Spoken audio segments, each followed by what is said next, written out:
Leko ni kwamba zaidi ya punda 300 wamechanjwa katika eneo la Mairwa, Kajiado ya Kati kupitia mpango wa shirika la African Network for Animal Welfare kufuatia ongezeko la idadi ya punda katika eneo hilo. Hatua hiyo inajiri wakati ambapo wasiwasi unaongezeka kuhusu usafirishaji haramu wa punda hadi Tanzania kwa minajili ya kuchinjwa kwa ajili ya ngozi yao yenye thamani.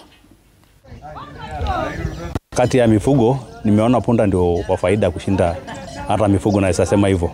Wakati wa kiangazi iliyopita ng'ombe nyingi zilikufa, lakini punda imeweza kumiliki drought na tunaona faida yake ni kubwa, kwanza wakati wa kuchota maji. Nashukuru kwa kikundi ya Enoch pamoja na mifugo wa Kajiado County kwa kuja kutudungia chanjo ya punda. Tumeshukuru. Hata punda ndio kuna faida kuliko ng'ombe. Sisi tunafurahia sana kwa sababu tumeona punda wameongezeka, na leo kwa huu mradi ambao tulianza kutoka jana tumeweza kuchanja punda zaidi ya 300 na bado tunaendelea. Na wito wetu kwa community ni waendelee kuchunga huo mnyama.